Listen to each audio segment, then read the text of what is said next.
Greetings, my fellow wanderers. It's Elara.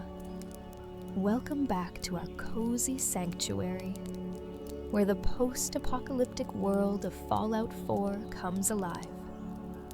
Tonight, we journey into the ruins of the Commonwealth, where ancient technologies and dark experiments wait to be uncovered, and brave souls fight for survival amidst the wasteland's many dangers. So, find your most comfortable spot. Let the distant echoes of forgotten vaults and the eerie silence of abandoned cities surround you, and allow yourself to be carried away into these gripping tales of mystery, sacrifice, and a world forever changed.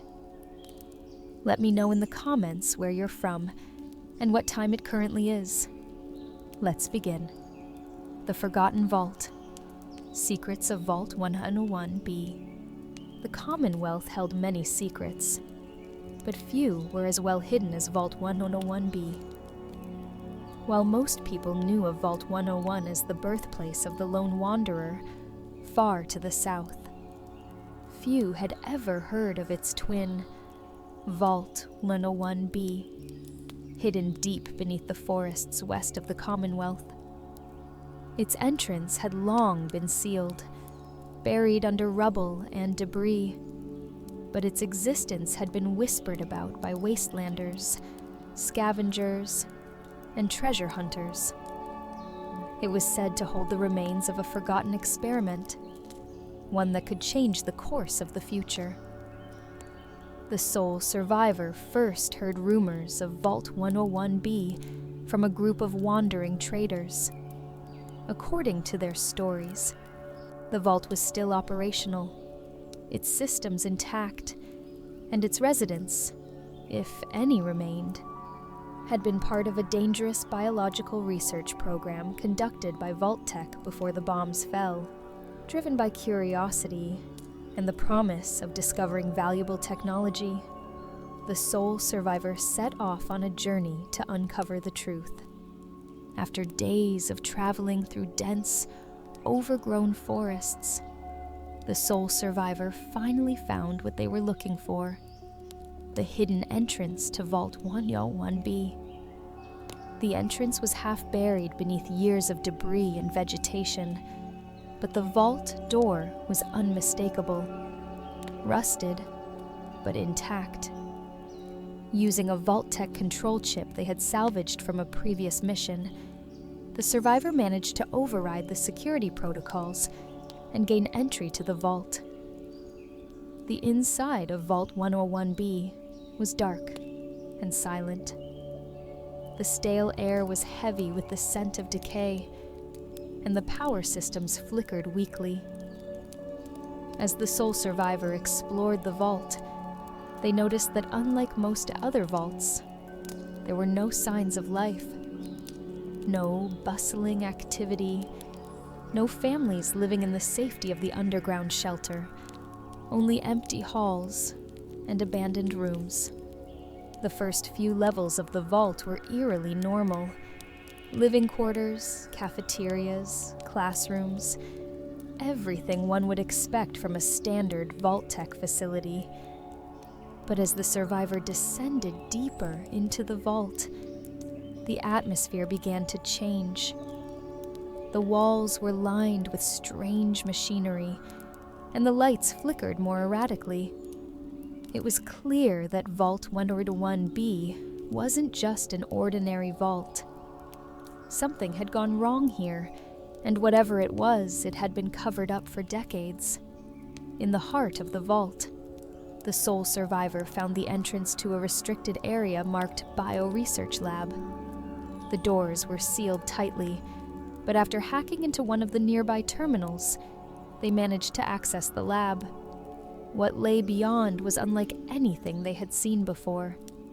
The lab was filled with rows of glass chambers, each containing the remains of long-dead test subjects. Some were human, while others were grotesque, mutated forms, amalgamations of man and beast.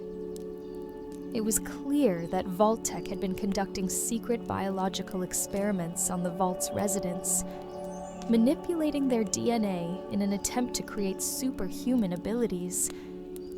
But something had gone terribly wrong. The logs on the terminals revealed that many of the test subjects had died during the experiments, while others had escaped containment and wreaked havoc within the vault. According to the research logs, Vault 101B's residents had unknowingly been selected for an experiment involving a virus developed by pre-war scientists. This virus was designed to enhance human capabilities: strength, speed, intellect. But instead, it created abominations, twisted mutations that could barely be contained.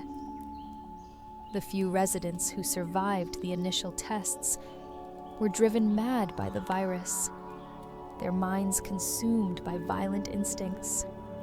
As the sole survivor read through the terminal logs, they heard a faint sound, a soft shuffling in the distance. Turning, they realized that they were not alone. Emerging from the shadows were several figures, their bodies gaunt and deformed, with glowing eyes and jagged teeth. These were the survivors of Vault 101B's experiments, or what was left of them. Once human, they had been transformed into monstrous creatures, feral mutants, driven by an insatiable hunger. The survivor quickly drew their weapon, knowing that there was no reasoning with these creatures. The battle was intense, with the mutants moving with unnatural speed and aggression, but the sole survivor's experience and skill allowed them to hold their ground. After a fierce struggle, the mutants were defeated, their twisted forms lying motionless on the cold floor. They could shut down the vault systems, sealing the virus inside forever, but that would also mean destroying any hope of recovering the advanced technology that Vault-Tec had left behind. Alternatively, they could try to extract the alien core, risking the possibility of releasing the virus, but potentially gaining a powerful technological advantage for themselves and their allies. After a moment of consideration, the sole survivor made their decision. With the vault's systems disabled, the survivor quickly made their way back to the surface, the heavy weight of their decision pressing down on them.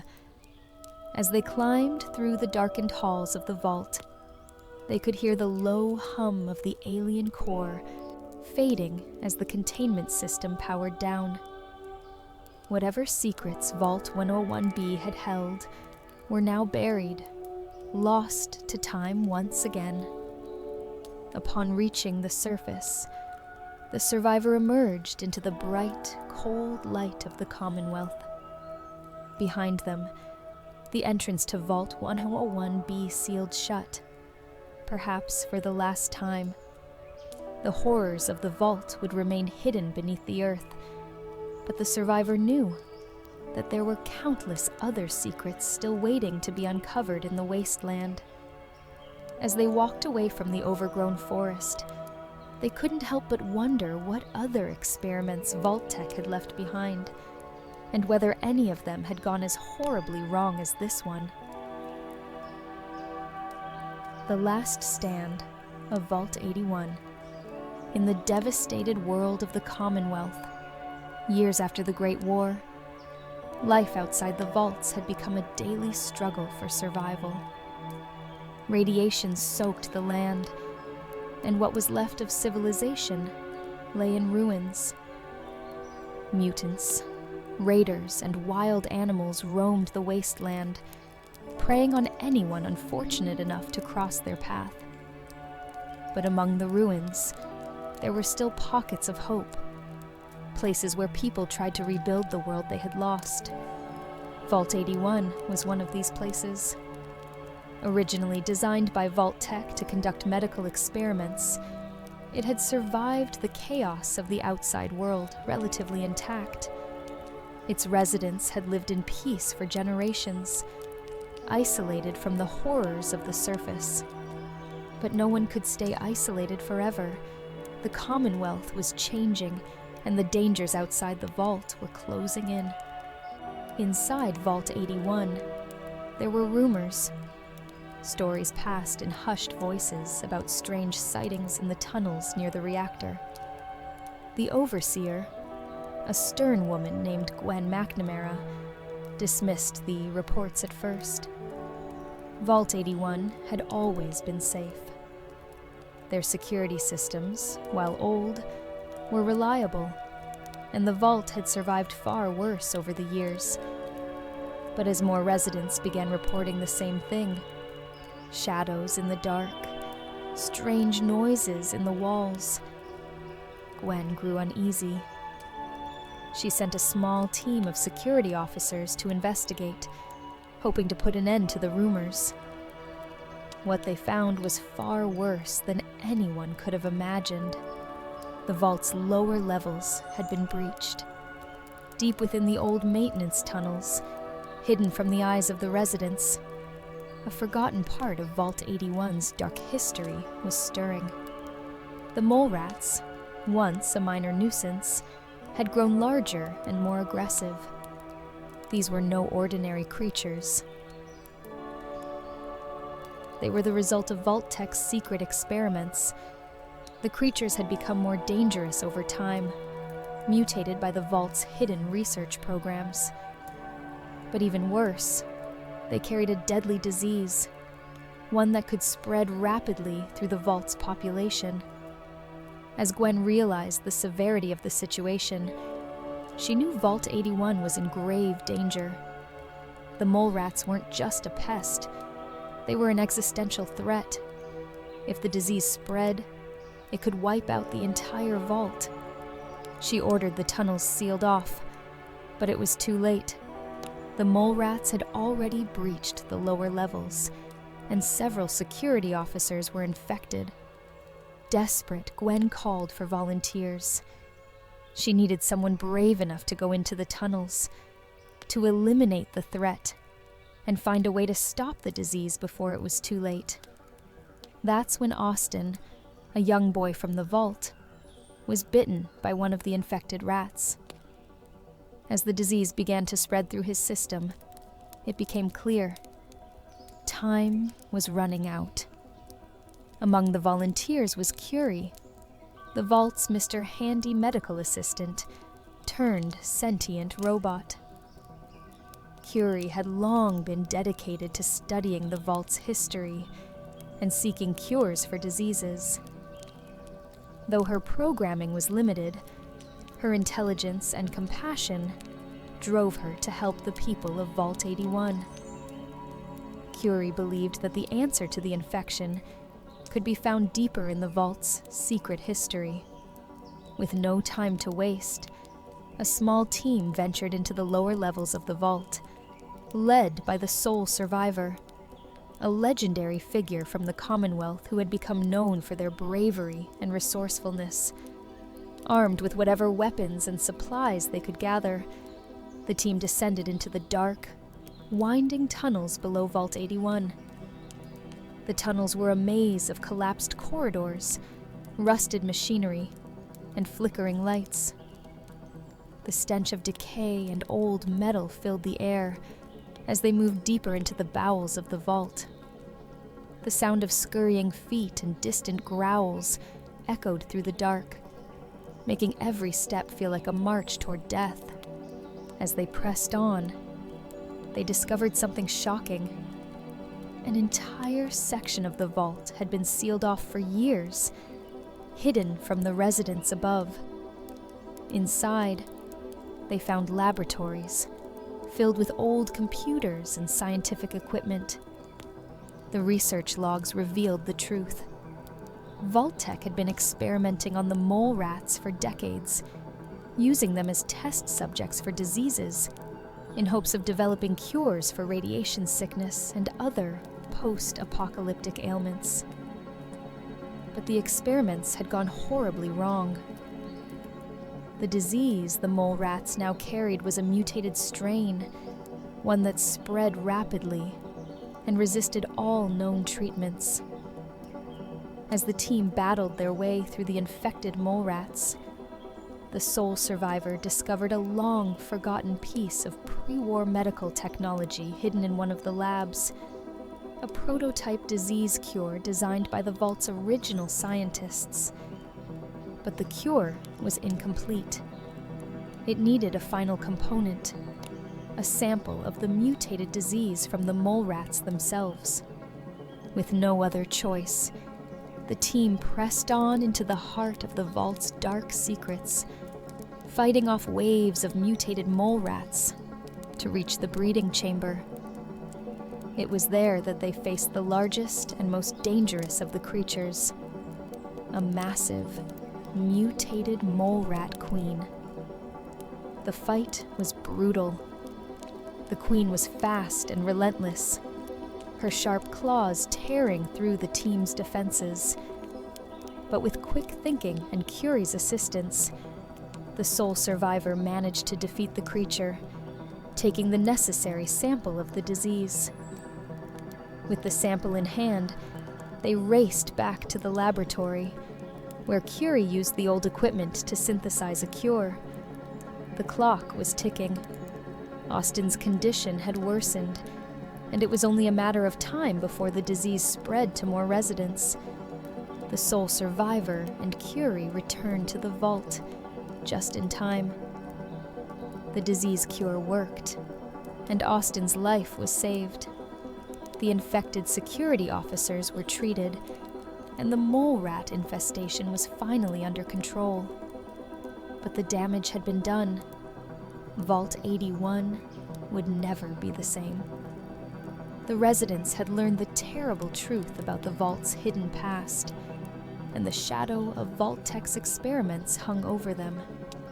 Gwen McNamara, shaken by the events, vowed to never let something like this happen again.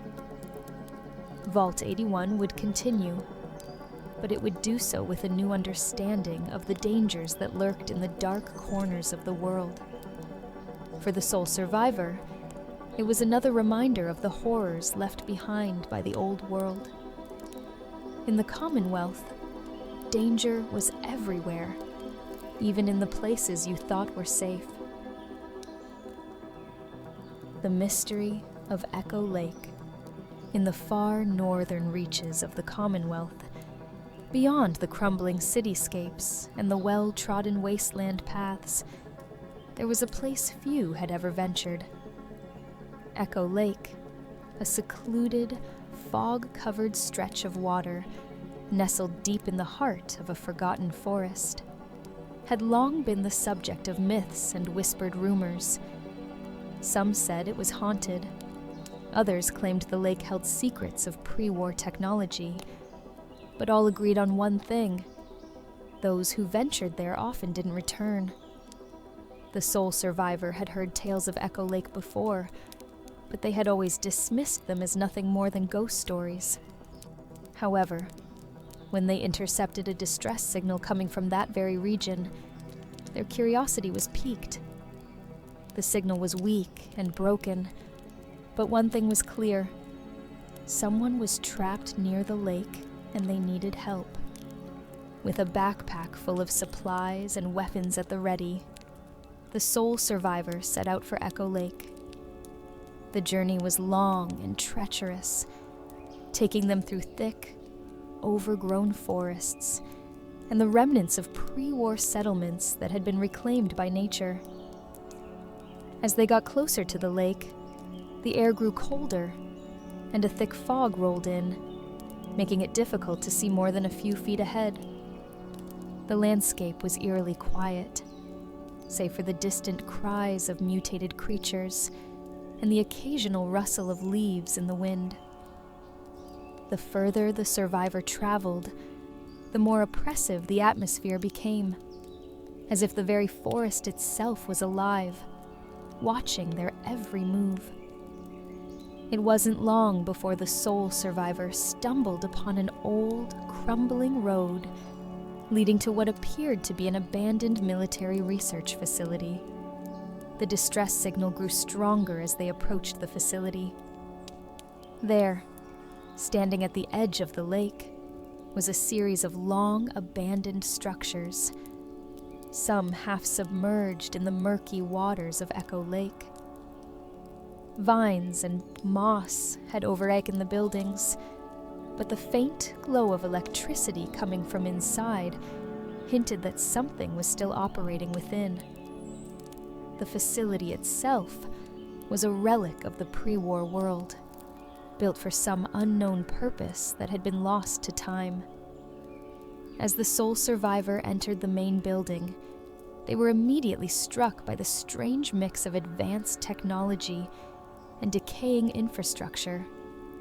Old computers hummed quietly, while terminals flickered to life, displaying lines of code and encrypted messages. It wasn't long before the survivor found signs of the researchers who had worked there. Faded lab coats, scattered notebooks, and personal effects lay abandoned, as if the people had simply vanished in the middle of their work. But the most unsettling discovery came when the survivor found the remnants of a security team's logs. According to the logs, after the experiment had gone wrong, the facility had been locked down. The few survivors had tried to escape, but something in the lake had started to manifest, something that had never been part of the original experiment. The logs hinted at strange, shadowy figures emerging from the water, stalking the halls at night, and whispering voices that echoed through the facility. Then the signal they had been following suddenly strengthened. A voice crackled through their Pip-Boy, a woman's voice, frantic and filled with fear. "Is anyone there? Please, if you're hearing this, we're trapped, the shadows. They're coming." The sole survivor realized that there were survivors still in the facility, but they were caught in a reality-warping loop, trapped between dimensions and unable to escape. As the survivor pressed deeper into the facility, the world around them began to shift.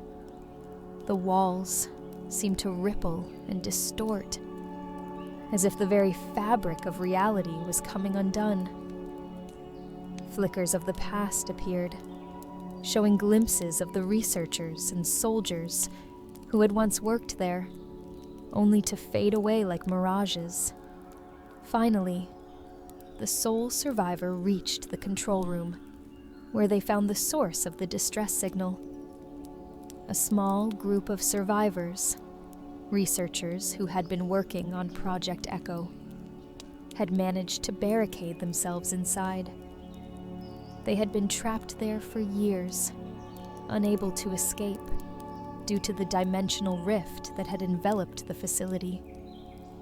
The lead researcher, Dr. Elisa Carter, explained the situation. The experiment had torn open a rift between dimensions, and the facility was now caught in an endless cycle of reality shifts. The shadows were the remnants of those who had been lost in the experiment, twisted and corrupted by the malfunctioning technology. The only way to ease the rift was to disable the cloaking device at the heart of the facility. But doing so would likely destroy everything, including Echo Lake itself. The sole survivor faced a choice: help the survivors escape and shut down the device, or leave them to their fate, allowing the mysterious forces of the lake to continue their haunting existence. The survivor chose to help. Together with Dr. Carter and her team, they made their way to the heart of the facility, an underground lab that housed the cloaking device. Along the way, they were pursued by the shadowy figures, which grew more aggressive with each passing minute. The walls of the facility began to shake as the dimensional rift threatened to tear everything apart. In the final chamber, the sole survivor fought off waves of shadowy enemies, while Dr. Carter worked to disable the device. The shadows seemed almost endless, their attacks growing more ferocious as the device came closer to being shut down. But with a final surge of effort, the device was disabled, and the rift began to close. The shadows screamed as they were pulled back into the darkness, their forms disintegrating as the fabric of reality was restored.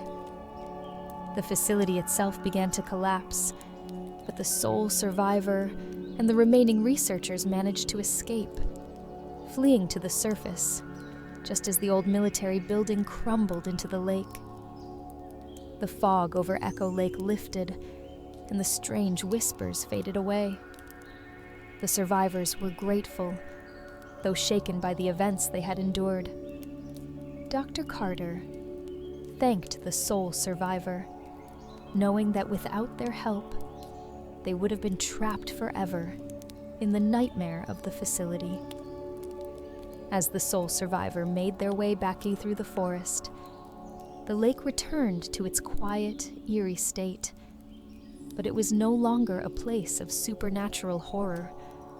Yet, the mystery of what had truly happened there, and the dark forces that had been unleashed, would remain in the sole survivor's mind for a long time.